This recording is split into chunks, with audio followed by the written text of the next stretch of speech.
All right. Welcome everyone. This is the season finale of You're Where With Who. And today we have the pleasure of sitting down with Mitch Beer, a Philadelphia producer, bass guitarist, and his versatility and dedication has made him one of the brightest and biggest in the Philadelphia scene. So, Mitch, welcome to the show. Thanks for having me, guys. I appreciate that introduction. I don't know about brightest and biggest.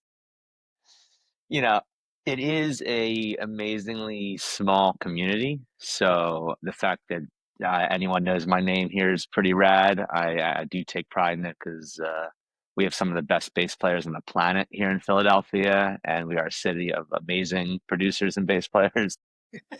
Even to carve a little space out, it's a really cool thing. So thanks for having me on the show. I appreciate it. Yeah, no problem. Glad to Nice have to see you. your faces. I know. Always fun to get into our chat after texting and setting up our shoots, right?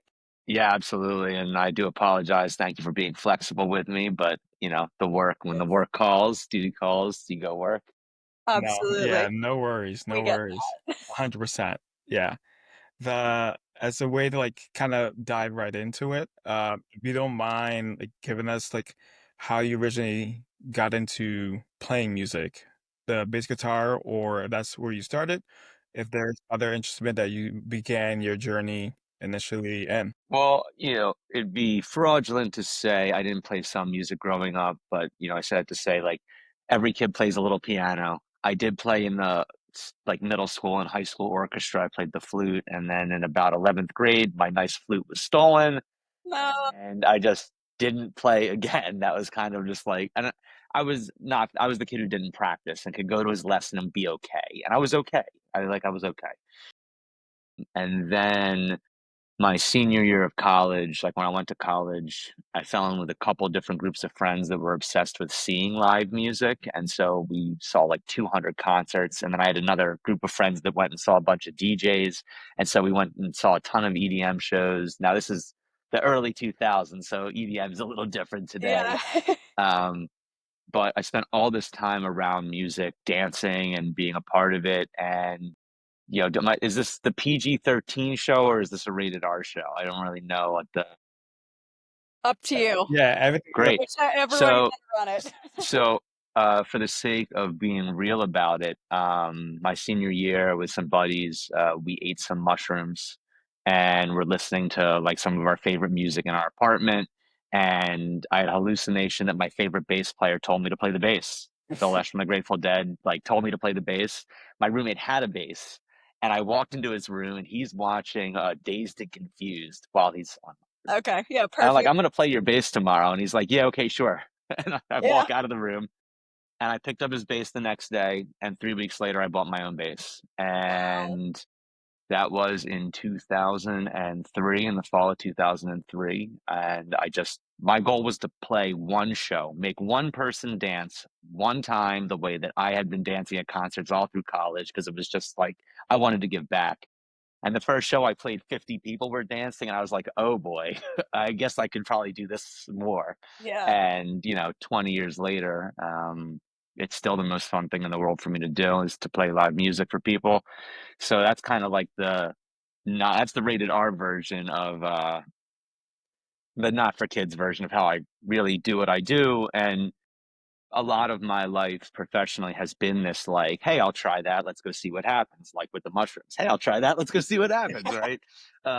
Well, so I've done some really cool, unexpected things just by playing music with friends and seeing what happens. And that's kind of my whole ethos about it is like, hey, find great people, make music with great people, and you don't know what's going to happen. Like, don't say no because it's like, oh, that's not what I do. How do you know what you do until you've done it? So when someone asked me to be in a jam band, I was like, sure, I love the Grateful Dead. Let's do that. When someone asked me to play weird hip hop music, I was like, sure. But then that led to Diggable Planets and like touring the world and like Yeah. just because I said yes. And I wasn't even a good bass player at that time. So it's like such a thing that if you just keep saying yes, you just keep playing, you end up still playing. And 20 years later here in Philadelphia, I'm still playing. So it's been pretty fun. I'm very fortunate. That was gonna be my next question was like, oh my gosh, is this story gonna take like a wild turn of I walked into his room, I said, I'm gonna play your bass, and then you picked it up and you were like perfect. Like you didn't need any practice or anything. You were just like, I know how to do No, I this. just know how to play bass. That would be amazing. Now, I would be I'll so say impressed. this, it did feel like maybe the first time I ever understood the bass in any type of way, but there is a crazy connection that I remember this and didn't remember it until that moment that in 8th grade, I walked past my orchestra room. I was playing flute at the time, and my orchestra teacher, the leader, Chris Horner, who shout out Chris Horner from Germantown Academy, still there, was playing the electric bass. And I walked past and I was like locked in time. I was like, "What's that? Do you teach that?" He's like, "This is the electric bass." And I was like, and he's like, "No, I only teach the upright bass. That's really the instrument." I was like, "Okay." I never thought a second thing about it, but it was clear that like that was a door in my mind that had to be reopened. Like I was supposed to play bass because like that first time I was connected to it that I really noticed it.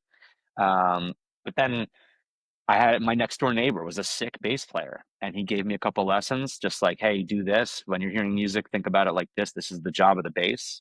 And all my roommates, guys I was living with in my apartment, played guitar, so they were like, "Just play A and just play B and play these two notes, and we're gonna jam." And I'm just like, "Okay." So doom, doom, Yep. doom, doom, and then I started taking private lessons. Like, no, I not only didn't come out and just know how to play. It's been actually a lot of work for me to be a good player. I find that I had like an obsession kind of early. I immediately started playing 3 hours a day. I was just like, I just like playing bass. This is so much more fun than anything else that I do besides going to see shows with my friends. Yeah. And like, don't get me wrong, I was good at college and I liked school and I still like school and I love to read and I was learning a lot of cool stuff. And but I was also like really and just got obsessed with it. So I started taking private lessons when I left college and then was just always playing with people to just get better and asking questions because I know talented people. There are people that are like,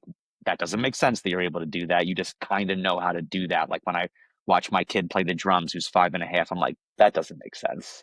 You shouldn't be able to do that. How do you know to do that? And my wife, who is just a fabulous musician, she's been playing since she was 3. So, she's played forever. So it kind of looks so natural on her to play. Like there's a way that she plays that you're just like, it just flows out of her. When she sings, it flows out of her. When she plays guitar, it flows out of her. For me, I feel like I'm always working. Like it doesn't ever look that easy when I'm doing it. Um, but you do anything long enough. You guys know that I think at this point that if you do anything long enough, it starts becoming natural and no one ever sees the parts where you suck. It just Yeah. For sure. like you're not in front of people if you suck, right? If you were consistently in front of people, you're probably pretty good. So but no one saw the part that took to get there. That stuff that, Jay-Z and Kobe always say is everybody wants the results, but nobody wants the journey to get there. And it's like, yeah, it takes a lot of work to sound good and play well.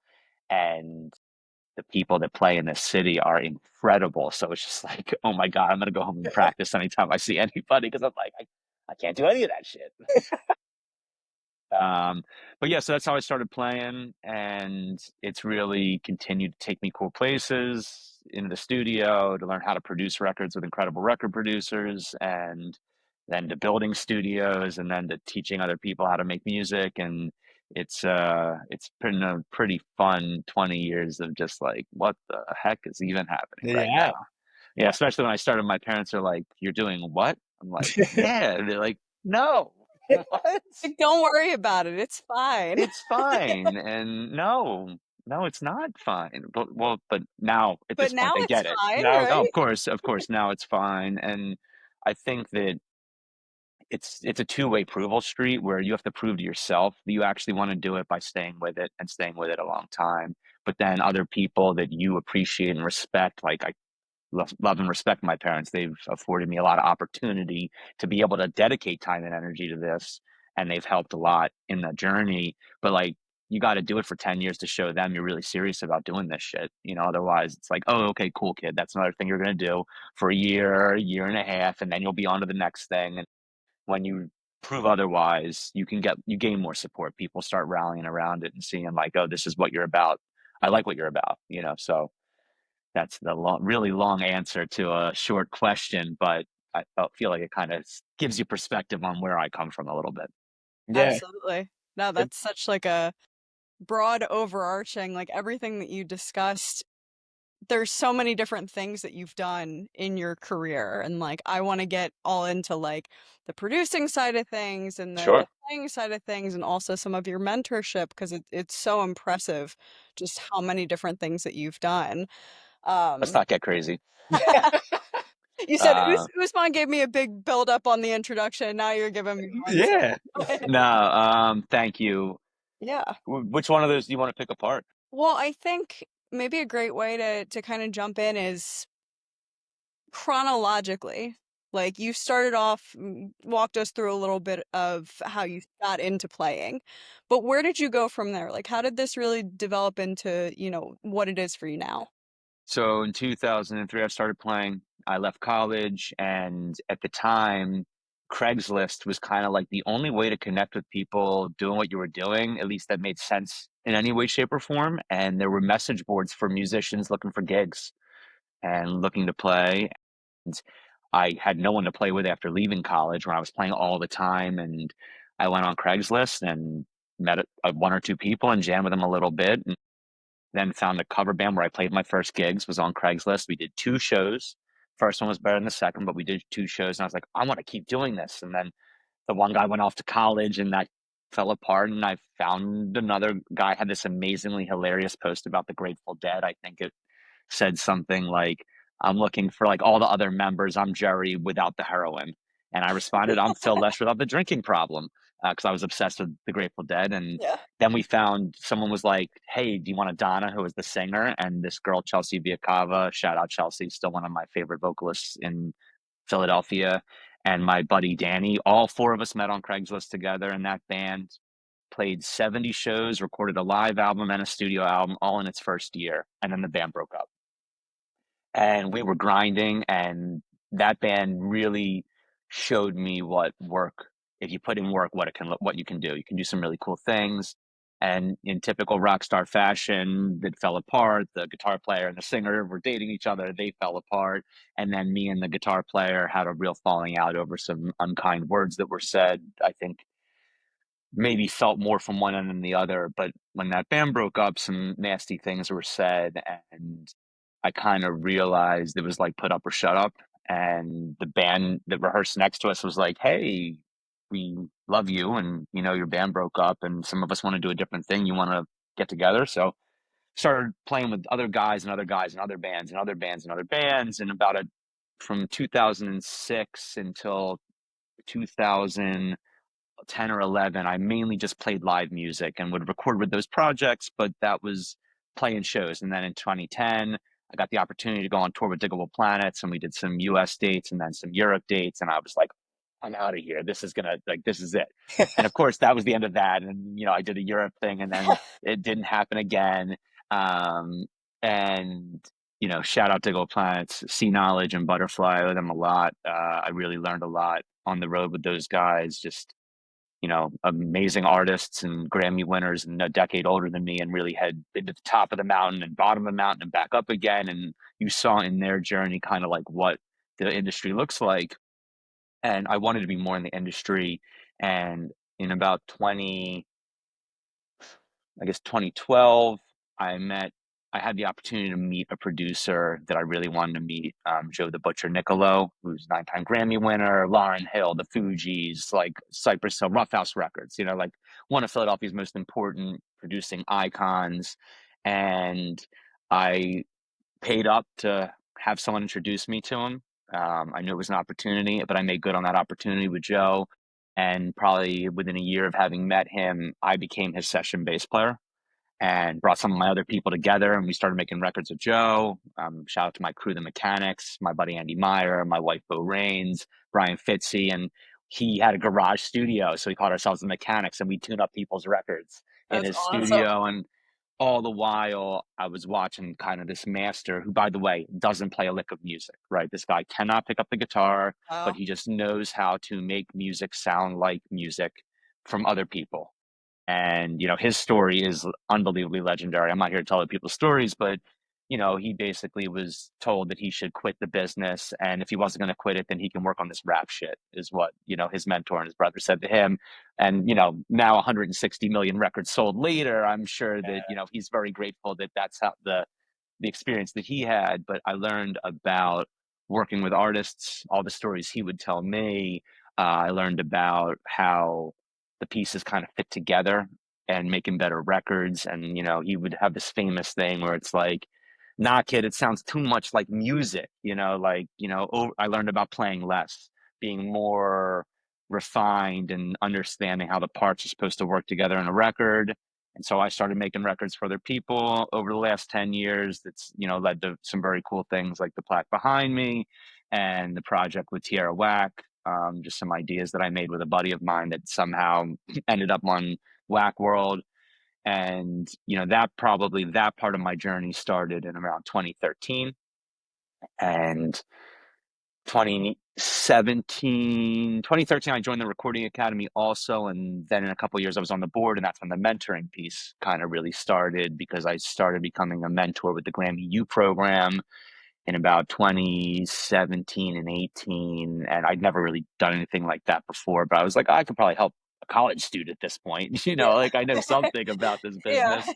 Um, but you also learn that you really don't know shit about this business, no matter how long you've been doing it for. Technology changes. Someone's now distributing something this way and on some platform, and they've gone viral and they're platinum, and they didn't do anything the way it's ever been done before. And that story now keeps happening in some way, shape, or form every week. So I feel like I'm always out of touch with what's happening next, which, by the way, is why I love mentoring young people, because y'all know what's hot. You know who's hot. You know why it's hot. Your ears, you're connected to the music that's hot in a way that I am not, but I'm really great at making music. So I can make something hot if I understood it from your perspective better.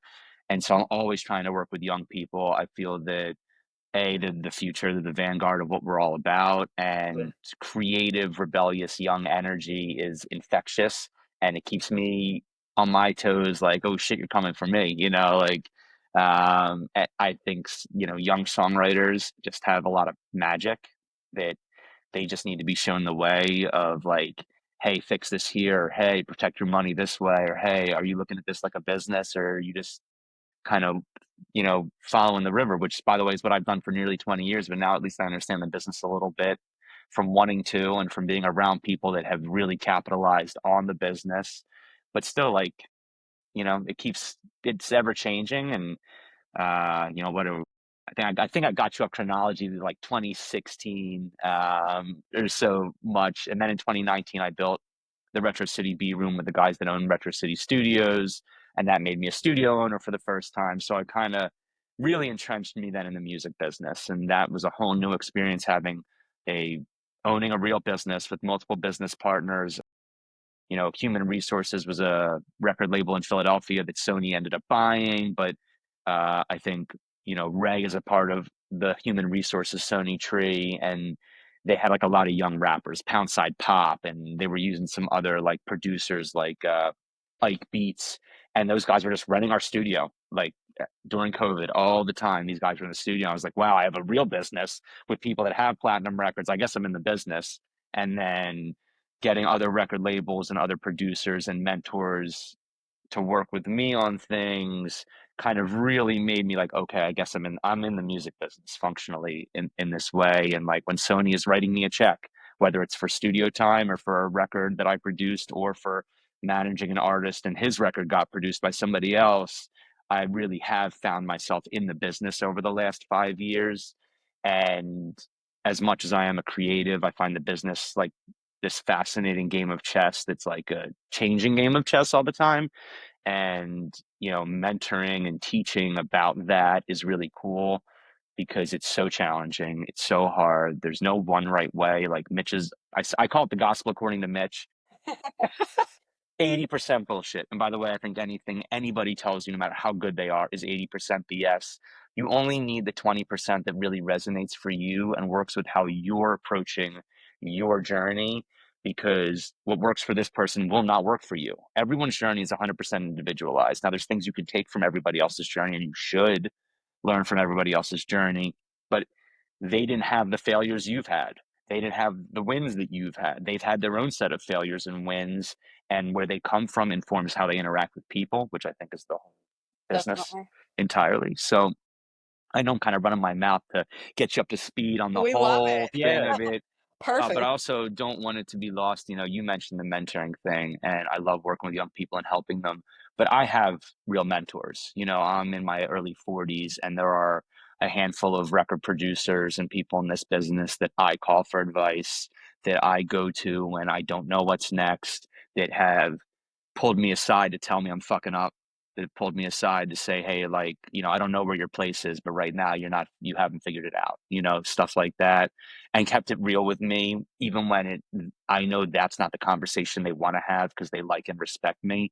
Like, those are real mentors that can say, yo, there's a better way, or you need to work harder at this. And if you do, there's rewards for that. But like right now, this ain't it. And at the same time, been like, yo, Mitch, that shit's it. What you're doing right now, keep doing that. And shout out, like I said, Joe the Butcher Nicolo, Ivan Barrios, professor at Drexel right now, teaching DAWs 1, 2, 3, and 4, but multi-platinum producer for Jill Scott and Music Soul Child, the team of Carbon and Ivan. That's one of Ivan has helped me make a lot of money in this business and has introduced me to some really cool people. And man, that dude still makes sick freaking records when he's not teaching people. It don't make any sense. But thanks to him, I really did get plugged in working with the guys from Phony People in our studio, getting to work with the label 300 in New York. That's not possible if not for Ivan.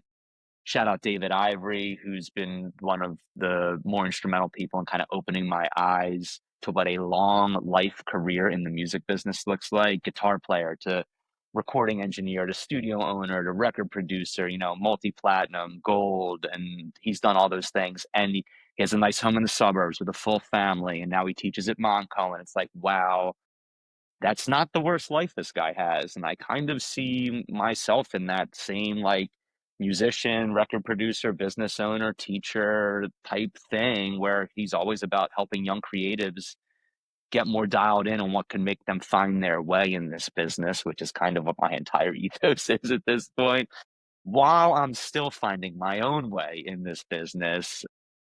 So, like I said, if I already knew, I'd say I'm more than 80% I'm mostly 80% bullshit because I still don't know my own way out here. But that's kind of the chronology that gets us pretty much up till today. And, obviously the last couple of years, I started a family and I also did my biggest records. I was on the Uzi project 2 years ago, the Tierra Whack project last year. And one of those songs ended up in a television show back in March, which was incredible. And my buddy Maddie St. John, who goes by April May Juniper, she put out an album of just like my bass loops and her voice back in January. And it's kind of like all these cool things that I couldn't have done 5 years ago, I'm doing now all at the same time while all this is happening and while I'm in my house in the suburbs, which is like hilarious.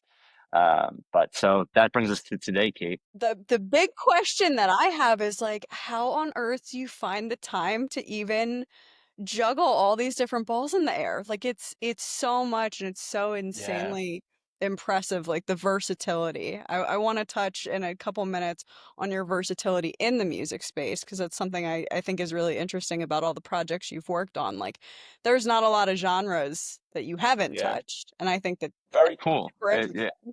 So the first thing, how do I find the time? It's hard. I think that I'm very lucky. I have a supportive wife who understands the music business and knows that this is who I am and that I'm going to go out there and gig. But also, I kind of gain that a little bit in that I rarely work alone. I am terrible at working on my own shit by myself. It's like impossible to get me to do that. So what I do is I have other people, right? They're calling me, hey, we got this gig at this date. Hey, can you come to the studio? Like more or less other people are making me come out, which I do on purpose because I hate working alone. And it's like I film my calendar with people that have hit me to play this gig, to play that gig, to do this recording session, to mentor, teach a lesson at this time.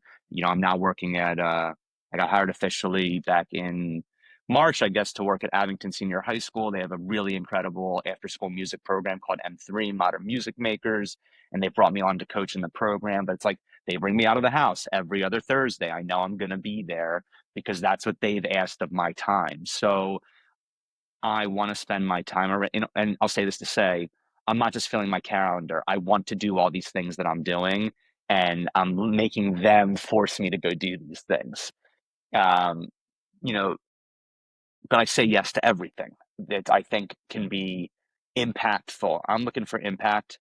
I'm looking for impact, and I'm looking for only righteous motherfuckers. Pardon my language, but like, I just want to be with dope people.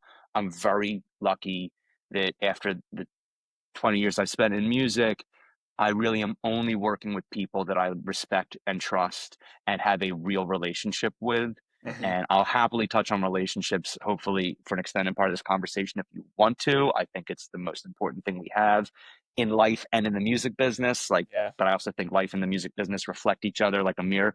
Um, but so to talk about versatility, cakes, I do like that question and kind of the space it is. I've found that I'm not the best at any one thing. And by the way, if you have a thing, you make that a huge freaking thing. Like, you can find your one thing, you do it, and you do it better than anybody else. And you'll always know someone's coming to you for that thing. That's what you want. That's an ideal, I think, drill down thing. I've done, to my own benefit and detriment, the jack of all trades thing a little bit.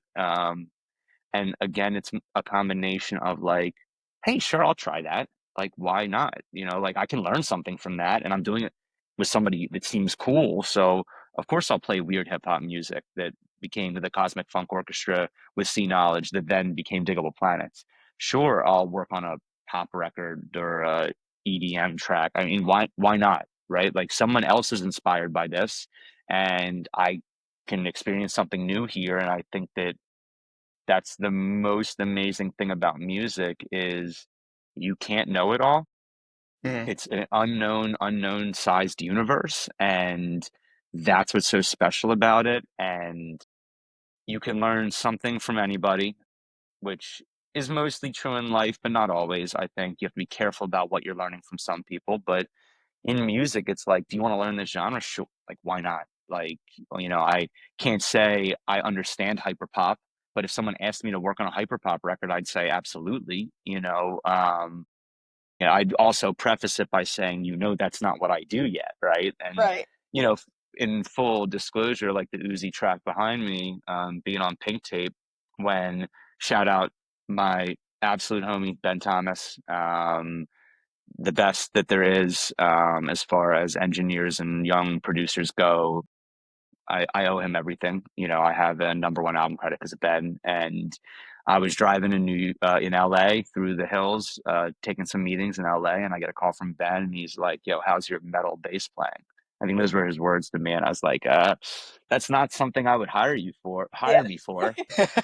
And his the next words were this: "Let me ask you that again."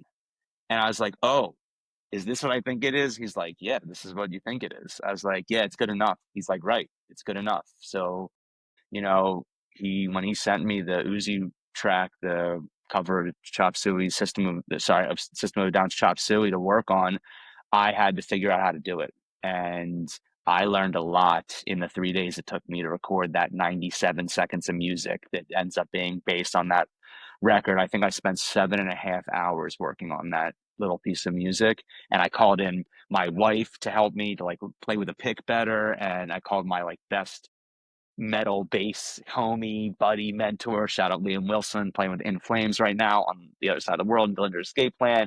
Freak, and he's a metal guru. That is my metal Yeah. bass guy. And we went in the studio and we spent like a couple hours trying to understand the part and work on the part together and really getting the like raw energy that is the record, because making the right you can play all the right notes and it will never feel right. And you can play all the wrong notes and it could be exactly right if the energy's there when it comes to bass sometimes, I think. And, I had the multi-track. Like, Ben sent me the original multi-track he wanted me to learn and use for the record that they were doing. And we were both listening and we're like, it's like not, yeah, it's not bad.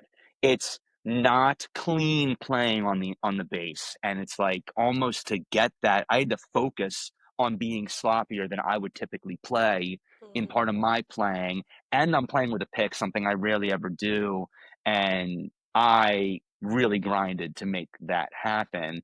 But I learned something from making that happen and saying yes, and like now I'm a metal bass player. And my biggest credit ever is playing metal on a cover that some people think is an abortion. Like this is like absolutely hilarious. And versatility to me is about want to.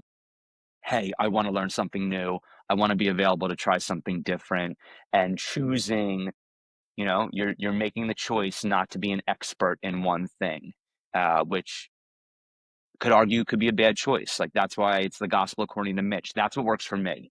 In my story, in my journey, I want to play all these different things because I know I can bring something from that record into my pop records. I know that sounds bizarre, but that versatility makes this little melting pot that makes me unique and gives me pretty good taste and gives me a sense of like, I don't know what the next thing I'm going to make is, but I like that I don't know the next thing that I'm going to make, and it could be anything tonight. And that's kind of a cool world of possibility. So versatility kind of creates even more opportunities to do something different. And I think you got to worry about getting stale in music sometimes. So versatility prevents staleness. Like that's easy way to prevent getting stale because it's like, oh well, tomorrow you're playing country. I guess I'm playing country tonight. Let's go, guys. Yeah. Wow. But yeah, I like being a versatile player, and it means it opens the world of different people I get to play with too and work with because I haven't I've opened my door to any genre, which means any artist could walk through my door and be like, "Would you want to work on this?" And yeah, like why your label's writing the check? Of course, great. Let's. I mean, that never happens, but yeah, sure. Like of course, you're cool. Yeah, I'd love to know what you're about. Like that, and it comes down to that, especially working with like younger artists, is that I know I'm not going to know where they're coming from until we've worked on it. So I know I'll be more versatile after this experience of working on something I didn't really have any background in to begin with, because you're listening to 5 artists I've never even heard of that you found on SoundCloud or something, and you want to make music like these people here. And I'm like trying to say to myself, I know nothing about this, but it's okay that I know nothing about this. I'll figure it out. And that's like the beauty of being versatile and wanting to be versatile. Like I said, I think it's a want-to thing more than anything. And, I still love doing that. Wow. Oh, I love the theme of saying yes because it's Yeah, man. like Gotta say yes. throughout your 20 years, you said yes multiple times, not knowing where it'll lead to, and that always led to something good or a lesson. And What more could you ask for? yeah, I mean, they're both beautiful things, right? And they also the saying yes leading to good things is why I've stayed here. I think that has kept me in the business, and I've been very, very lucky. Like that's why I preface it with the 80% BS is that, you know, I come from a middle class background. I can work on this longer than some people because of the resources I've been afforded, right? So, but what keeps you, and what I find kicks people out of the business or people take themselves out is they don't feel enough good things are happening. It's like, what, and you're always waiting for that next thing. And then when those time periods can be long between cool things happening, um, it gets really difficult to stomach this business because you're not making a lot of money till you're making a lot of money. So, saying yes has meant a lot of things are going to happen, good or bad. And you're absolutely right. Or I've learned a lesson. And by the way, some of those lessons are kicks in the teeth, like real painful, like emotional lessons that, you know, make you check yourself like, oh, wow, I really got to go back to the drawing board. Do I even belong here? Yes, I belong here. I'm going to figure it out type lessons. But that's really, you need to have that. You got to want to take that on the chin. I make the joke that like, what day of the week is it? It's Wednesday. Oh, we're gonna get punched in the mouth today. Yep. Oh, it's Friday. Yeah, we're gonna get punched in the mouth today. And as long as you can have that mentality about it, yeah, then the good things do happen too, right? Like meeting the people that put you on big projects. I met my wife on stage. I said yes and ended up touring with a Grammy-winning hip hop group. Like, those things are so unlikely.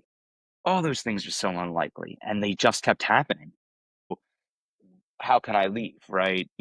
At this point, I'm almost like, even when good things don't happen for a long period of time, I remind myself something good has always happened. So that means something good can happen again, and something special can happen again. And for the most part, they happen frequently enough in my life. God willing, that stays that way. And you know, I will never stop saying yes with the rubric and codex that the people are the reason I'm saying yes first. And if the people are the reason I'm saying yes, then something good is going to happen. Ultimately, if I'm saying yes because of the money, I have to be careful. You have to be way more careful because, a lot of not so great things can always happen. And you're more likely in line for a lesson that you're not going to let go if you made a decision because of money than you did Right. because of the people that you're working with. And ultimately, I want to like the music. I want to enjoy what I'm working on, and if I'm working on bad music for too long a period of time, that'd be problematic. I'm very fortunate that doesn't really ever happen for me. I'm generally working good music, but for me, it's like the best people. How could I ever say no to someone that I hold with high regard and esteem because they respect me, right? Like they're not asking me to be a part of some BS, right? Like they're asking me to be a part of something dope because I know who they are. I know what they're about. They know what I'm about at this point, and they we always are holding each other to such high standards as people, as musicians, as people in our industry that you'll say yes to any of those things. Now, full disclosure, I'm not making six figures just on music a year. So if I got to a certain point where I'm making hundreds of thousands or millions of dollars in music, guarding my time will become more valuable. Obviously, I think that knowing what your time's worth, caring about how your time is spent, like I said at the beginning, like impact, right? Like I want to make an impact. So it could be with a great person, but if it's going to have a really narrow impact, I've got to be careful about putting my time into that right now when I have a family, when I have some big goals I'm still trying to achieve, when there's other things that I want to put energy into. I'm looking for bigger impacts with great people that like teaching 60 kids in this Abington program. It's like crazy. I get to affect 60 really talented high school kids. Like that's going to have a big impact. The money's not there, but the people that are doing this program are incredible. They're ambitious. They're looking to like build big programs maybe around the country. And it's like, hell yes, this is kind of really special stuff that I get to do here, even though the money's not there. Right. So, for me, it's about saying yes when the right people are in the room. Like, why not? It's like, what do you have to lose?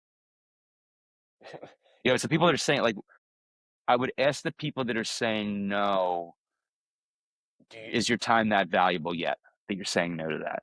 Because especially as young people are coming up in this business, I'm not trying to tell you guys how to be. You guys are already doing something that you're passionate about, and I highly respect that. And you're obviously putting your after hours into it, right? Like you guys have day jobs, then you come down and do this. By the way, I've got young kids, so I've got another job too. Like Yeah. two kids, two The jobs. big one, yeah. Yeah. I mean, listen, the first kid, I was still full time in music, and my wife was mostly music also while having another job. And we had that second kid, and I was like, oh, this ain't gonna work just like this anymore. Yeah. So if you're saying no to things, um, your time's got to be super valuable. That you're really protecting it because in your teens, 20s, and I think even 30s in the music industry, your job is to learn everything you can learn, to put yourself in every situation that you can, to make a mistake, to fuck up, to find out what works. And by the way, when you make a mistake, you end up figuring something out that becomes part of your thing, right? So like, wow, I kind of messed this up, but now I see a solution that maybe that guy doesn't see over there, or that girl doesn't see over there. And there might be a space for me here because of that mistake that I made.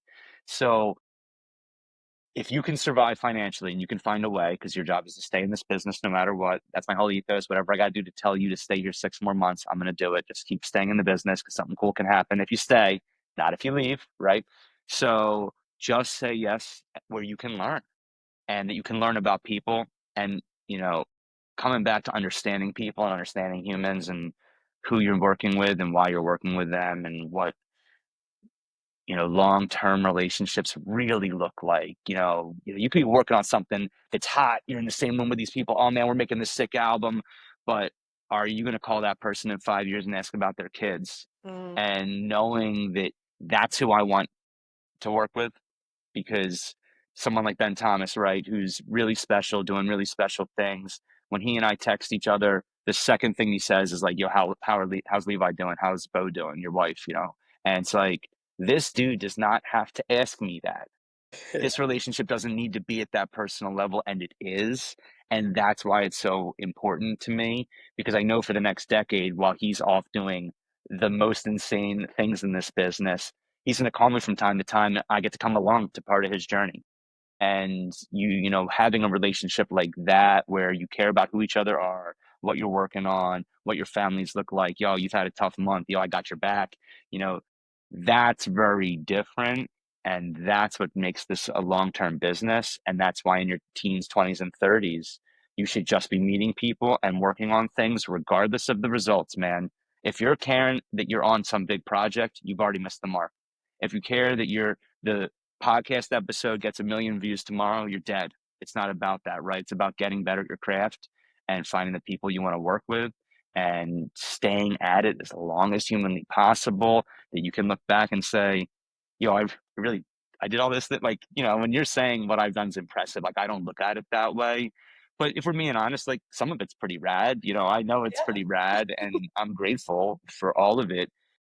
And I just think of, like, I wish I'd all done all that in the first 10 years. It's like, but that's not possible. Yeah. And that becomes the conversation with young artists about what patience looks like. Because, how old are you guys? 22 to 4, younger? I'll take it. We'll take it. So I'm 30. Oh, wow, you look I'm great. also 30. Oh, you guys look amazing. Hey, Um, thanks. all right, so you're in your 30s, right? Yep. So, you have jobs, you're working, you're learning, you're doing this, you're talking to people in the music business, which I think is the coolest business in the world, right? So I can talk, I'm like vomiting at the mouth, right? We love Yep. it. But I'm taking notes. I mean, only keep the 20% that matters, like, I'm gonna keep coming back to that. But you're gonna know now in your 30s the type of people you want to work with, the type of people that you could build something with. That, wow, if this, like, let's say this podcast goes nuts, right? Well, now I've got to work with Kate and I'm working with Julia, and like, and you got to ask yourself, like, when something big were to happen and I look side on each of my side and my, like, I'm in the trenches with these people. That's what I want. These are my foxhole people. Hell yes. Finding that out is more important than how much money you've already made, because that's going to determine how much money you will make. That's going to determine what happens on your real rise, because when you're fighting with the people that you're next to, or you don't share the same ethos about, but I thought we were trying to, as soon as you said, but I thought we were trying to do this, you're in real trouble, right? Because you guys weren't on the same page. People you're not on the same page with, that you can't be honest and clear with, that you can't hold each other accountable for the things you've talked about or worked on together. And everyone's in situations with people like that in this business, right? Every kid coming up is with 5 producers. They don't feel the same way. Like, your first bands are rarely going to be the bands that go off, because you're just like, we were just thrown together and this is what happens. Right. And if you were, those bands break up too. And God, I'm hope for the best, but, like, to be a 1 in a million situation where your best friends in high school end up being the band you're in that has a #1 project and you live happily ever after. Like, what? Come on. Not Like, common at all. it's not that common, right? So, you're looking to find those core people in your teens, 20s, and 30s, that when you find what you're building, you have those people to rely on, to build with you, to fall back on, to call on your best days, to celebrate your wins, to celebrate their wins. Hmm. Hmm. Real quick one, you have real homies when they call to celebrate you and when you want to call to celebrate them. That's the only way you got true people. And it's a very scary thing the first time you have a real win and the people you thought were on your team really, like, yeah, but that was only, as soon as you hear the but, you're like, what?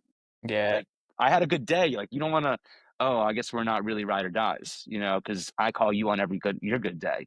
So like you're looking for those people that you want to ride with, that you want to win with, that you want to lose with, you want to learn with, and you want to have all the life of this business with. And it's like, that's what keeps moving me forward. And I know will lead to more really dope things and keep me versatile because someone's gonna call me tomorrow that I love and is like, yo, you want to play this weird shit? And I'm gonna be like, yeah, yeah, Yeah, I do. let's figure that out. Let's see what it's about. It sounds like a lot of this stems from like natural courage that you have. Is that something that you teach to people you mentor as well about having courage to say yes and just putting yourself out there, taking that extra risk? Uh, Yes, actually. yeah. I don't mean to interrupt No, you, but but yeah. now, so yes, it is something I teach, and I've been more intentional about teaching it lately, shooting your shot with like people. Like that's generally the scenario. Someone will bring up a scenario. I saw this person, but like I didn't really say anything. And I'm like, all right, well, let's talk about that. Um, Social skills and self-confidence, courage as you're kind of putting it out. So it's a funny thing. I call the music business a confidence game. And I mean, I'm sure you guys have heard of the term a con, to be conned, if someone's a con artist. Yep. That actually is a confidence game. It's what is short for confidence. And the reason is because they're so confident in the role that they're portraying, whether it's the idiot, they're playing the fool, or they're trying to sell you something. They're so confident and playing that role accurately that you buy what they want you to buy. The music business is the same damn way. I'm telling you, there are 10 artists right now that are all fire, but the one that is up there, like, this is the most fire thing you're hearing, and I am this thing, and you need this thing right now. And I have put all this stuff together in this perfect package, and I'm selling it to you. And by the way, I'm going to sell it to you every single day, 7 times a day, on Instagram, on my social media, and by the way, it is still good music. Don't let it ever get twisted. That if it cut through to somebody, it cut through. It's so hard to make anything cuts through. But it's the person that is really confident in delivering that ends up going farther along. Now, when it comes to having personal courage to say yes to things, to meet somebody, to take a risk, I absolutely talk about it all the time. It's hard to really quantify, and I'm still trying to refine what that lesson actually looks like, I think. Um, I had a life-defining experience. I did study abroad while I was at college, and I went to Japan. And I traveled for about 2.5 weeks by myself while I was in Japan. And by the way, even going to Japan by myself, like I was like, what am I doing? Yeah. And it was cool. It went amazing. And I traveled by myself, and now I had money. I was not broke. Like I had some money with me, and that kind of informs everything because when you're scrounging for your meals, it's a different story. But I found that I could find my way, right? Like that I could figure out how to read the signs, and I could find the bathroom, and I could point at a thing that they were eating and say one of those, ichi san, whatever, ichi please, and my Japanese is terrible now, but it was good then. Um, and I remember I was at this like temple, and I was walking, it was like a huge gardens. Actually, it was more like a forest. I think maybe it was a natural forest. And there was this other Japanese woman, older, and she was just walking by herself also. And we kind of just like ended up in lockstep together, and we couldn't really communicate. It was before I could really speak the language well. And we just kind of like exchanged a head nod and just like walked through this park and woods together. And I think when you travel alone and you find your way when you're a stranger in a strange place, you build confidence in that. And I've very since then taken on just the concept of doing hard things, and confidence is built by doing hard things. Hey, staying in the music business and having your butt handed to you is doing a hard thing. Like I think people should derive more confidence from it than they do, in fact, because like you were saying to me, what I'm doing is impressive. Like it is, but like I think a kid getting up there and playing their first show, that is absolutely incredible. when I host the open mic at time and you've got someone that comes in for the first time to get on stage in front of people at the Musicians Hang in Philadelphia, and you're bad, straight up, right? Like the first time I played there, I was mid as shit. And I was good. But you got some people that come out there singer-songwriters that are not good. Mhm. But they've never been on stage before. And it's like, to do that is sick. To walk off the stage and not feel like crap is a miracle, because you're going to feel bad. But to walk off stage, feel like crap, and then come back 2 weeks later, yeah, that person should be lauded. That's the throne you want to be on, that you're like, doesn't matter, I'm going to get better. And doing something difficult is the crux of building your confidence. And when you build your confidence, cool things happen. There was a ridiculous commercial in the 90s. I think it was like a cologne commercial with the guy Jack Palance, the actor. And the end tagline is confidence is sexy, don't you think? And it's like, yes, it is. And it's appealing, and people gravitate to people that have confidence. And whether they deserve the confidence they have or not, it's not even relevant, especially in our business, which is a giant con where I'm trying to make you believe that what I've got to sell is better than the next person over there in some capacity. It's like, and probably not better, right? Like their shit's good too. It's just that I want to sell it. Um, and having that confidence, wanting to develop your confidence, and not realizing how valuable that I think is kind of a critical piece. So I have a kid from Germantown Academy where Julia just went to school, and Mhm. he's a more introverted kid. He's my intern right now. I'm doing his senior project, and we were talking about confidence and shooting your shot with people. And there was a mixing event. I was like, yeah, you're coming with me. And I'm like, you're just going to go meet people now. I'm going to go talk to some other people. And I was like, yeah, sorry, training wheels are off. Now you're in a room full of, and everybody Throw is him in the here. fire Yeah, well, immediately. Go swim. well, I mean, but it's like everybody in this room is here for the same reason, to learn more about the music industry, right? It was the Inside Hustle event put on by World Cafe a couple weeks ago. So you had people talking about how to independently release music, and everyone was there in the mixer was just like all ages from 18 to 50. People want to put out their own music. And by the way, I saw the pros in the scene, and I'm like schmying with my homies and talking about stuff. And Dom met a couple of people that are young people trying to make music. And it's like, you're going to build confidence from that experience. And then, 2 days later, he tells me, because his, he's a power lifter. That's like his hobby to do is powerlifting. And he works out at this gym.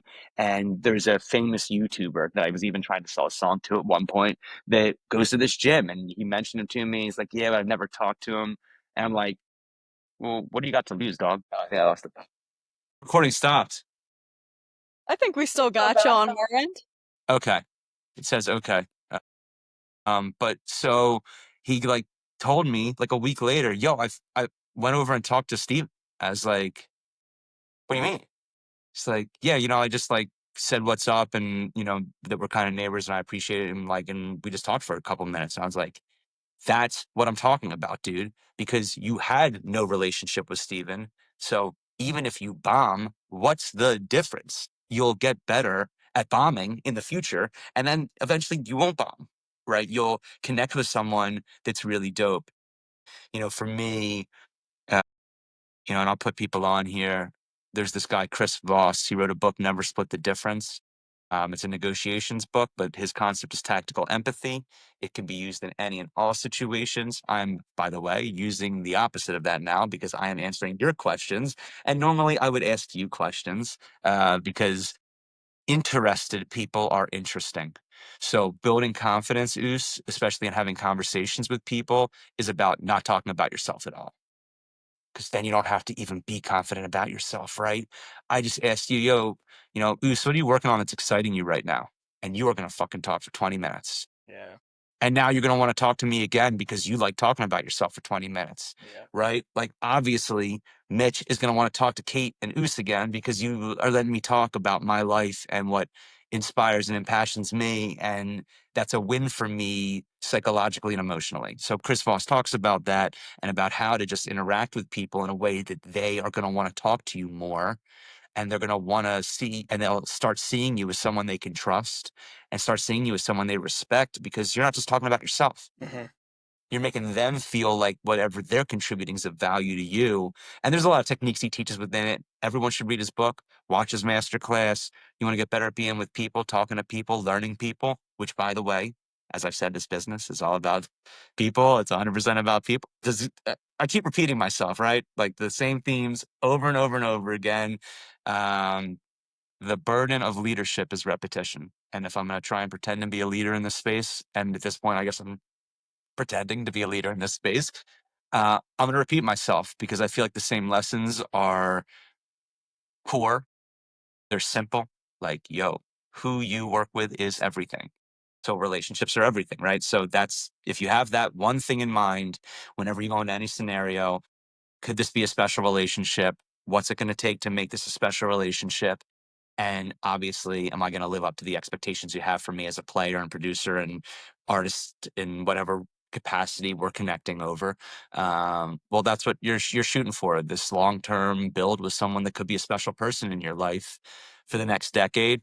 Hopefully, Kate and Oos, we end up talking over the next decade, and your podcast blows up because you've shared low cost info about our business to people to help them grow. And you got idiots like me that can run their mouth for an hour straight about this business and about their journey. And it's like, wow, I mean, I feel amazing now that I've talked about myself for an hour. Like, This is what we love. This is what we want to open the door for. well, and by the way, without knowing, you're doing what Chris Voss talks about, right? Like you're interested in what I have to potentially offer.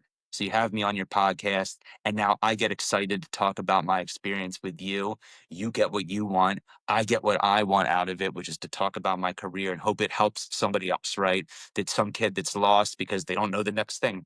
I didn't either. Cool. Just follow the river and do it right and care about the right things, and dope shit's going to happen as long as you can stay following the river. So that's why it's like I've been pandering or not banning this name around, like the music industry survival guide. Your only goal is to survive, then you can thrive. So as long as you stay here long enough, you'll find a way. And me talking about it, that's all I want to do is like play music, make music, talk about music. I mean, that's just like, come on, what else are we doing here? But yeah. Exactly. It feels like, so much of what you're saying, it's relevant to the industry, but it's also so relevant to life as a whole. And I think everybody can learn from that. It's like openness to opportunities and just saying yes to these things because you're not where are you going to do with the opportunity if you never say yes? It's not going to find you. I mean, it could turn into something incredible, or maybe it's something that's not exactly what you want it to be, but then it's that learning experience. And also, it's the authenticity piece of it, which I think is super valuable as well, is making these genuinely authentic, true connections with So that's the whole bag. You know, you just don't know what you don't know, and you don't know where anything is going to go. Dicting, and I found as a record producer, this is one of the things I talk about with people when we're in the studio together, younger musicians, bringing team young people together. You don't know what something sounds like until you've done it, recorded it, and listened back. I don't care what your brain thinks it sounds like. And by the way, as musicians, we start thinking we know what things sound like. We're like, oh, and my favorite line out of someone's mouth is, oh, that's not going to work. And I'm just like, there's the door.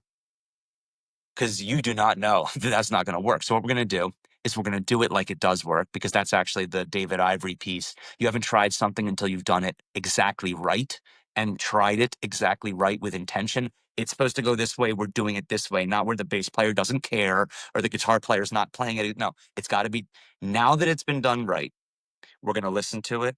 And now we know what it sounds like. That's the first time you've known what this idea sounds like. So predicting it is an absolute fallacy. You are not smart enough to predict it. If I could predict what an opportunity would lead to, guys, we wouldn't be having this conversation, right? Like I would have $1 trillion and I wouldn't, talk to you, right? Because it I wouldn't have anything to teach you from that. It's just I can predict the future, so but I can't predict the future. And I lean into the fact that I can't. I rather would be like, well, what isn't it a little more exciting not to predict the future? Like, we don't know what could happen here. That's cool, man. Like rock and roll. That's rock and roll. I don't know where this is gonna go. That's some punk rock shit right there. Like, whatever. And that having that curiosity mentality, like, where could this lead, is the one of the magical things about the music industry, is that you know it, but nobody knows. No one has the shit figured out, man. I've seen people sell 1,000,000 records and not be able to sell another record. I've seen people sell no records and then sell 100,000,000 records. And it's just like, what? Like, that can happen, that you can be at the top and be at the bottom, be at the bottom and be at the top. And by the way, you could be at this level, get to a top and realize there's a top way more, like, not like, and keep doing it. And by the way, I know people that just continue to grow. It's just like miraculous to watch people that, and by the way, people that other people count out all the time. People put other people in a box all the time. And it's like, yeah, well, look at that person. They didn't care about the box you put them in. You know, they were just like, let's see what can happen here. And I love this thing. You know, the authenticity of working with great people and saying yes for yourself is like a really powerful thing. And I hope I take my own advice and continue doing that. Sometimes I get chewed out for being like, yeah, that was some good advice. You think you want to take it? I'm like, Isn't it always a little bit harder for Yeah. people to take their own advice? Like, I don't think you're alone in that. no, and I know I'm not, but I try to are on the side of not being a hypocrite most days of my life. It's like, oh, do as I say, not as I do. And it's Right. like, oh, I got a 5.5-year-old, so I got to be a lot clearer about what because he gonna watch me. So he's like, Daddy, you said this, but you did this. Yeah. Yeah. Leading by example, right? Yeah. Right. I definitely did that. So I'm gonna fix that, and I'm not gonna do that again because I don't want you doing it. So, Right. but man, yeah, it all comes back to being a dad, I guess, at the end of the day, because you see like what you're teaching other people, and like, oh, I guess I got to teach that right over here. So, Right. Yeah.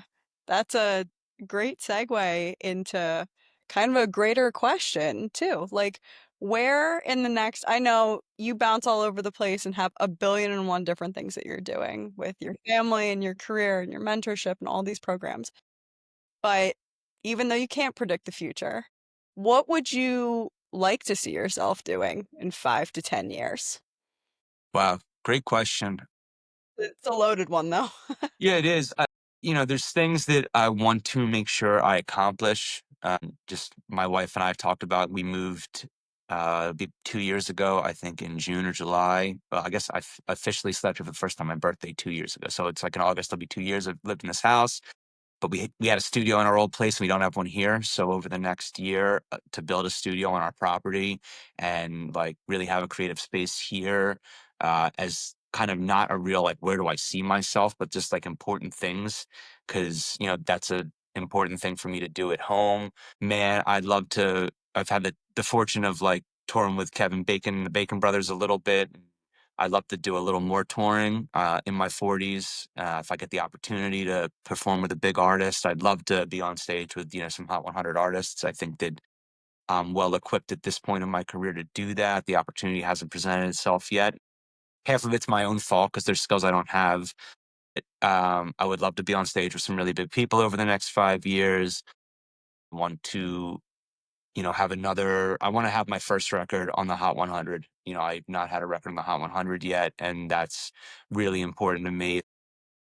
Goal that I wrote down, I actually wrote down a goal of having a number one record. It took me 10 years, but I wrote down on a piece of paper I'd be a producer on a number one album, and I am a producer on a number one album, and it took a decade from me writing it down on that piece of paper. I was hoping it would take 5 years, not 10. So 5 years, you say that, well, it might be 10 years till any of that shit happens, but I keep stacking, I want to keep teaching young people to do cool shit because I know one of them is going to do something special and I'm going to be a wrong part of that ride. I want to see more people in my circle that I've helped. I want to see them keep winning and doing really cool things. And I think that's just going to keep pulling me into some really cool spaces. I like the education thing I'm doing right now with M3 and maybe building another music program someplace over the next 5 years. Man, I want to be on stage with my kid. Levi is already sick at drums and can sing. And, he sang a song with us last summer. I'm hoping this summer we do a couple songs together. We haven't really worked on it yet, but I'm hoping in like 5 years we playing a couple shows a year together. You have such a musical family. Yeah. It's Listen, incredible. Like, I hit the jackpot.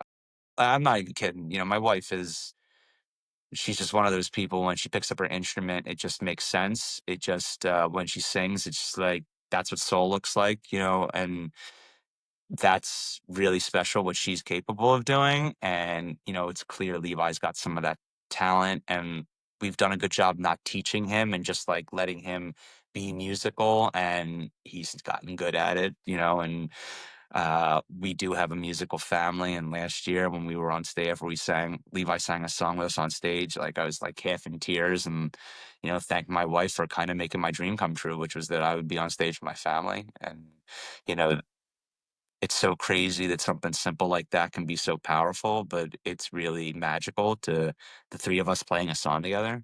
And we got a 1.5-year-old who already bangs on a drum in time and can scream his ass off. So I mean, maybe he's gonna have a voice too.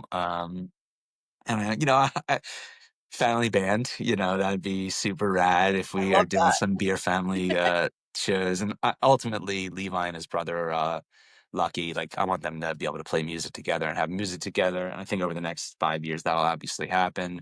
Man, I just want to keep making cool records. I think making records is like the way you live forever in this business. And it's always different. Like, I was working the other night, I got a kid at Drexel, shout out, or a cool, incredible producer already. He's had some big hip hop placements, and he's 22 and he's like a freak. Everything he makes is like instantly a record. It's like so crazy. And I think he and I'll have some cool placements over the next year or two. He's going to stay in Philly and just like continuing to build an army of people that want to make music with me and that I can help make their music better. And hopefully something pops, like the project that my buddy Maddie put out that I'll shout out April May Juniper, Maddie St. John from LA. She's an incredible songwriter and engineer.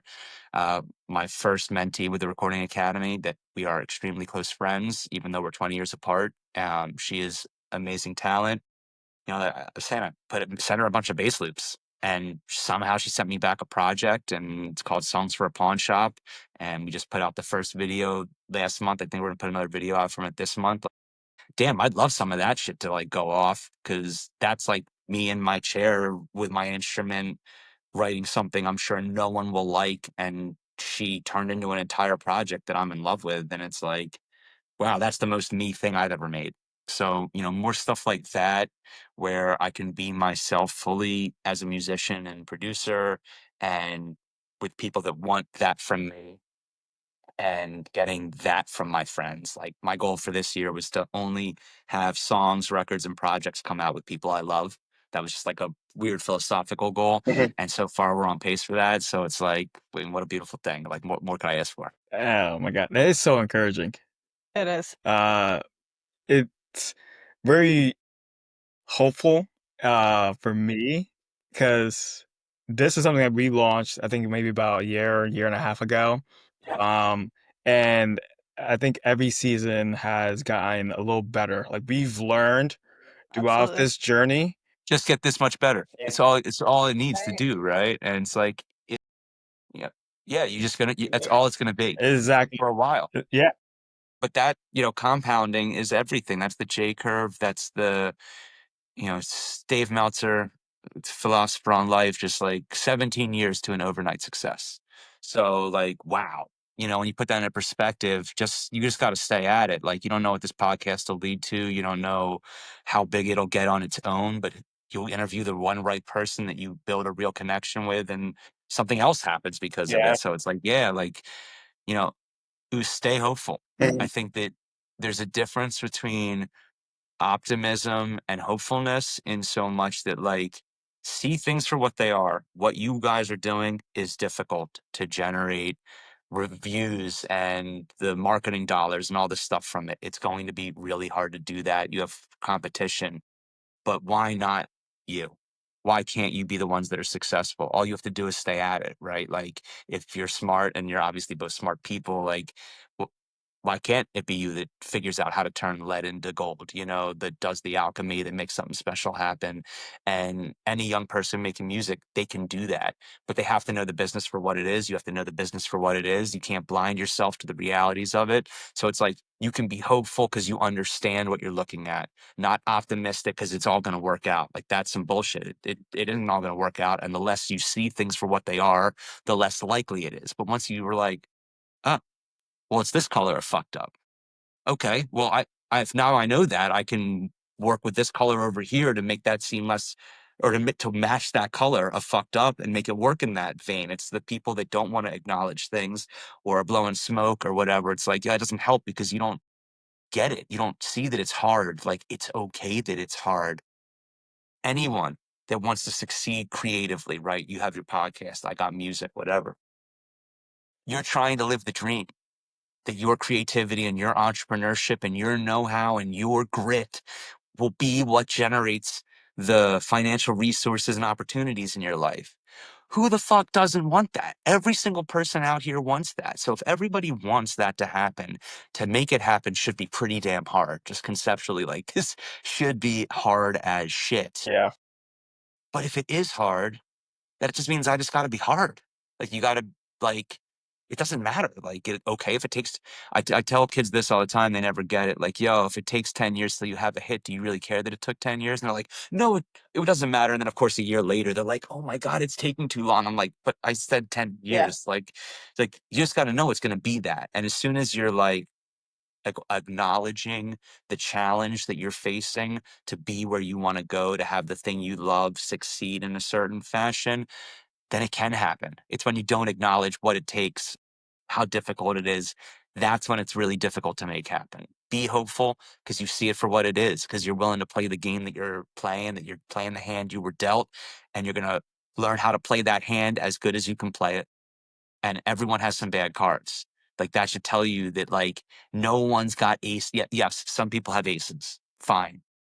I get it. Some people grow up with talent. Some people grow up with money. There are some aces out there. I've probably had a couple kings in my deck, no doubt about it. But everyone's got something that can make it happen. There is not anybody out there that doesn't have something, whether it's something up here, something in here, something here. So everyone's got an X factor. So knowing how that X factor works with the reality they are clearly looking at where they want to exist, figure out what doors this key unlocks. You have a key. You have some key and you can make a key. By the way, you go to school, you learn in the school of hard knocks, you figure out how to make a key that's going to unlock that effing door and you will unlock the door. But you got to know what the door looks like. And you got to know, oh, that's the door. And it requires this to make that fucking key. And I got to go put those resources together. And it's going to take me a decade. Okay. Well, then go do it. I'll see you in 10 years. Yeah. I love that. I think so many people become fearful of things taking time or things that they perceive to just be hard in whatever sense it might be. Um, and I guess the alternative to going out for like to go after these things, which does take a fair amount of confidence, especially, I'm 30 now, but took me a while to get to the place of confidence where I am now. So especially some of these younger students, I could see them being like, well, this is tough. Like, I don't want to talk to this person. What if I get rejected? What if it doesn't work out? But like, what is the alternate? The alternate By the way, it's is not going to work out. There you go. Yeah. You got rejected. Just eat it. Yeah. right. Like, oh, this is going to be my first rejection today. Okay. Yeah. And the alternate is like, you can't win if you don't try, in my eyes. So you have to go after it. You got to put the effort into trying at least. My son, there's a Jewish holiday, Passover, and there's a little ritual called finding the afikomen, where we break the middle matzah, and the guy that runs the service, the Seder, hides it, and then the kids go find it. And at this past Passover, my son didn't want to find the afikomen. He just didn't want to do it because, like the previous year, I mean, he's 5. When he was 4, his cousin found it. He felt like Yeah. not great about it. So he's like, I'm not going to do it. Okay, no problem. I'm not going to make you do it. And his cousin and his 2 cousins go and find it. and I give them $5 for finding the afikoman, because that's what you do. You reward them for putting in the effort to find the afikoman. And my son is upset, and he felt like it was really unfair that I gave them money, and I had to like pull him aside and talk to him about it. And I was like, they went after the treasure, dude. Mm-hmm. You did not want to go find the treasure. Like, you, not only is this fair, you're not deserving of anything for this. And I love you. You want to earn $5 right now. Go figure out how you can go help our Grammy clean up after this wonderful dinner, and you'll find and make this house a better place, and you'll earn some money. But in life, the people that hunt the treasure, go get the treasure. The people that don't hunt the treasure and sit on the couch, man, they ain't collecting no treasure. So, I'm gonna teach that to a 5-year-old, like I'm gonna teach that to an 18-year-old, like I'm gonna teach that to a peer of mine, like, go after it, dude. Like, you can't have it if you don't go after it. So don't tell me what could have been. Yeah. Well, what the it could have been what? Yeah. You didn't go a could no Doesn't no, it matter could because you didn't act no, on it could it, not right? have been, Yeah. right? Like, because the first step, what the hardest weight in the gym is the gym door. Mm, It's like, yeah, like, yep. you ain't gonna get the results not even opening that door, right? And that door is a heavy door to open for a lot of people. And it's like, you have to go after it. And man, I even need to take that advice on certain people I haven't reached out to. Like, you have to go after it, because you cannot get any of the rewards. And by the way, the reward is not the $5, right? He really won and doesn't even know he won by messing that situation up, because he got the lesson. He Right. got the lesson out of it. He got to have it discussed and understand, maybe next time, like, oh, I'm gonna go do this because I won the like, fine. Then he actually won. I mean, I hope he does, but it's like, yeah, because the lesson, that's not the $5, man. It's that, like, oh wow, I'm gonna be rewarded for my effort. I'm gonna make a difference with my effort. Mhm. And those are the tools, right? Those are all the tools that you need. Like, you have perseverance, you have grit, you have the ability to delay gratification. Talk about that all the time. Like, this is a business of delayed gratification. Everything you want's 10 years now. And it's like you said, people are scared to, Kate, to accept the timeline, because, we all want things to happen faster, and we're even in a more compressed timeline world than we've ever been, right? Like, if you don't have gratification in 3 minutes from that phone buzzing that you got that text back, like, you're busted up about it. And by the way, I'm not immune to those feelings, right? Like, when I send a message to a peer or a high level person and I'm not hearing back from them, I'm questioning my own ability. And I had an experience like that recently, that I've like half messed up. Like, I'm sure I half messed it up, and he let me know I half messed it up. So it's like, damn, haven't heard back from him since then. And it's like, you just got to eat that stuff and keep taking action. That's what I was saying about gamifying, how I'm always doing all these things, is people are hitting me up. So my action is reaching out to people to get them to, like, pull me out of the house, pull me into this circumstance, pull me into teaching these kids, pull me into making this record. Like, it's almost like their action is making me have motion. And when I have motion, a lot of cool things can happen. And sometimes I just want to sit on the couch and play video games. And I can't do that right now with children, but I know I have to fight that psychology of just like, I could doom scroll this Twitter feed Yep. right now. Yeah. Oh, yeah. I still do, like, and then I'm like, I just fucking did that for 40 minutes. Like, the fuck. Right. Yeah. But, you cannot have what you don't go after. I do believe in the power of attraction, but that's about creating scenario. So there's effort going into creating the gravitational pull to pull the things that you want to you. You just don't, you don't just show up with gravity. You've done a bunch of shit that has made what you do valuable. So other people are coming to you. Like, you have to put in effort to create the gravity necessary to the law of attraction to present itself, because, like, motion, objects stay in motion, right? Like, in laws of thermodynamics, like, an object in motion will stay in motion. So it's like, yo, if you start moving, you're gonna keep moving. But once you sit down, once you stop, once you leave the business, it is so hard to get moving again. If you're sitting, someone else out there is running. So I'm not saying you're in competition with anybody other than you. You gotta not want to sit. You gotta want to go after it. You gotta wanna find that afikomen. Like, you don't know where it is, and yes, somebody else might find it before you, and you might feel shitty, but, like, you gotta wanna find that thing that's your thing, that's supposed to be your treasure. It's out there.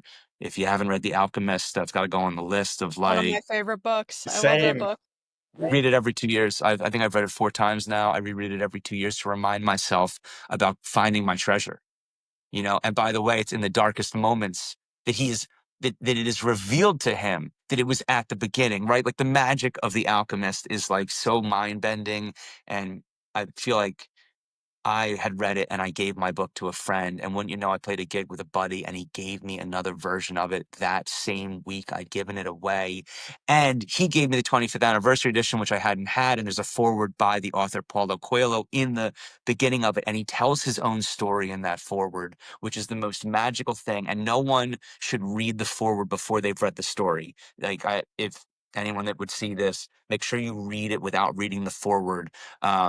Because of how powerful the forward is when put into perspective of the story that he'd written that was a failure, that The Alchemist was a failure, that one person had bought the book.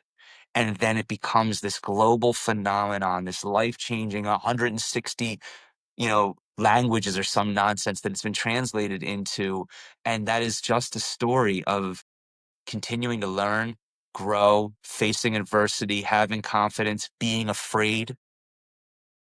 truly afraid, uh, but being afraid of not going after it, right? Like, and he puts himself in position to be like, I guess I have to figure it out now so many times.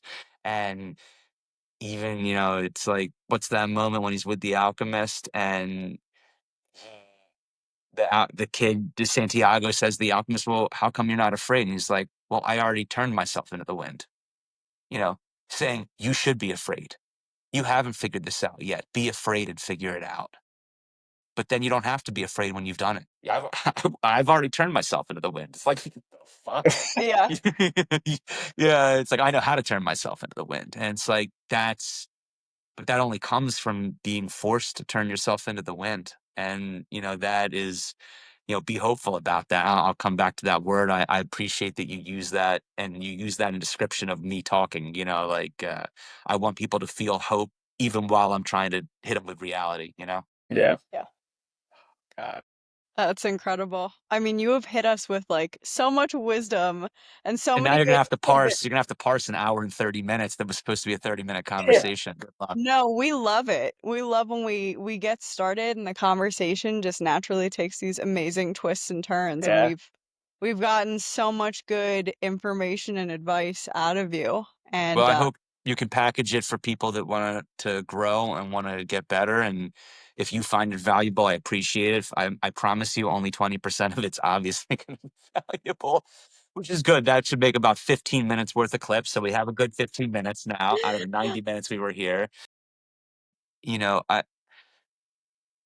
I could do this all day. Obviously, there's a lot of lessons, but they're simple. It's like keep believing in yourself, stay after it, and the people you surround yourself with will be 100% defining of how far you go and how high you are and how lifted you can be and how successful you can be. And success is different for everybody.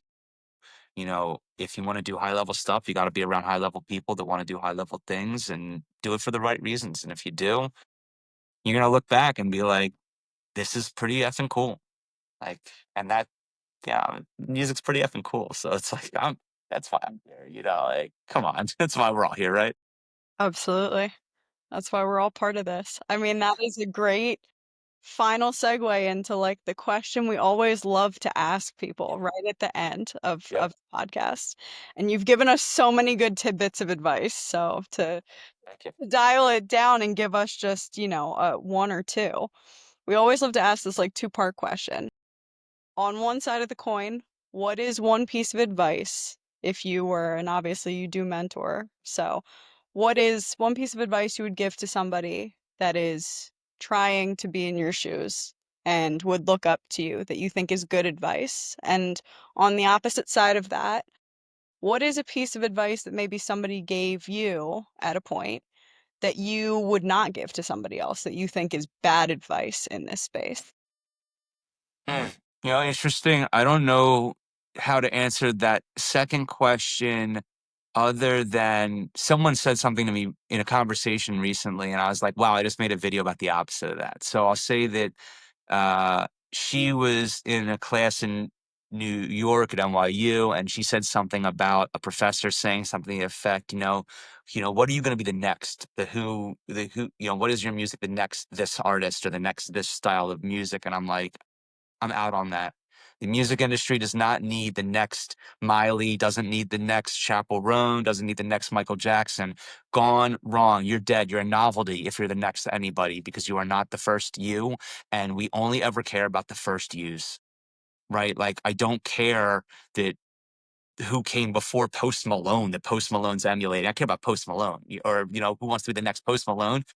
They're dead in the water because they ain't nobody gonna do Post Malone like Post Malone, right? So you need to be the best version of you that can borrow things and steal things from other artists. And I'd be like, oh, I'd put you on a playlist with Post Malone.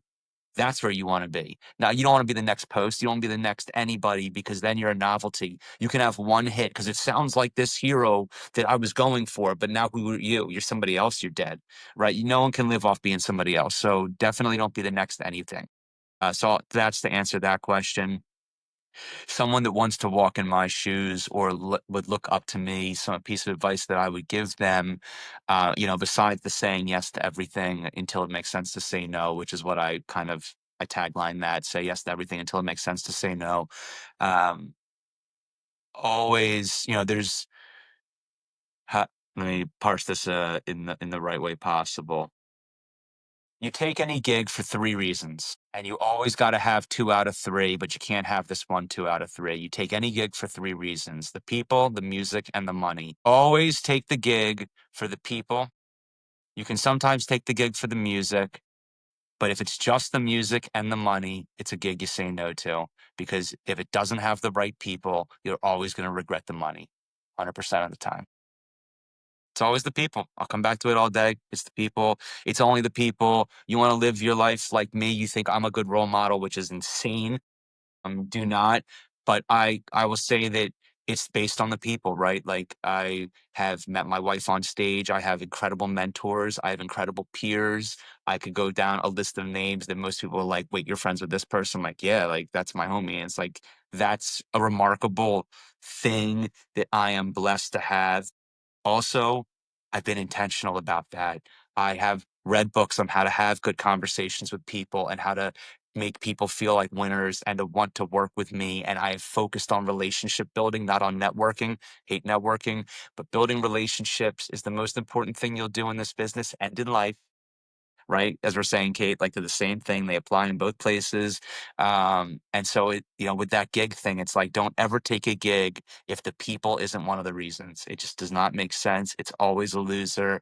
And that's any gig. That's, whether it's playing, producing, teaching, making a podcast. If you don't like your co-host, like, what are you doing here? It's always the people. Never take a gig if the one of the reasons isn't the people. Wow. I love that. Incredible advice that you've I hope given. it helps. Thank you guys for listening to me run my freaking mouth for the last, geez, diarrhea of the mouth over here for 90 minutes. We loved it. We loved it, and we absolutely we'll You're have to very kind.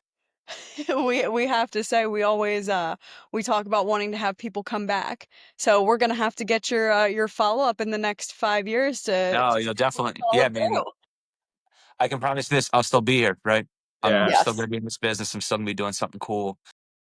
I love this. I love this place and I love the space and I love how evolving it is. Anytime you guys want to talk, I appreciate you, asking from the heart about how to help people and about what this business is all about. And I want to see you guys doing this in 5 years. So stay at it and we'll definitely have that conversation.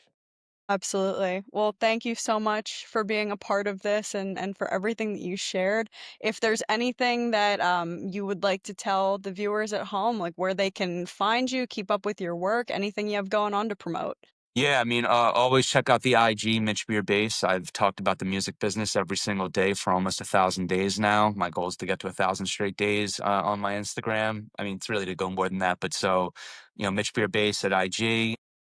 my project with my buddy April May Juniper, the artist April May Juniper. The project is called Songs for a Pawn Shop. We just dropped the first live performance video. I'm playing bass and she's singing. We did it live in the store where I made some of the ideas. So that's out on YouTube. You can check her out on Spotify. Obviously my recording studio, the Retro City B Room, retrocitystudios.com/B Room is the only 24/7 420 friendly space in Philadelphia, 24-hour access, no engineer required. So like any young rappers, pop artists, guys that need to do overdubs or do vocals, it's incredible space. It's an incredible place to hang. I tell it, bedroom producers, leave your bedroom, come to the dopest living room you've ever been in to make music. So the Retro City B Room is just an incredible recording studio, and I love seeing all types of creatives use it. And hey, I'm a creative resource. Anybody wants to hit me on my IG, DM, talk about music, I'll help anytime. Yeah, it's the stuff I'm kind of part of right now. Awesome. Thank you so, so much again. And Yes, Kate, thank you guys for having me. Yeah. we'll catch up soon. Yeah, be in touch, guys. Thank you so much. Thanks so much, Mitch. Bye.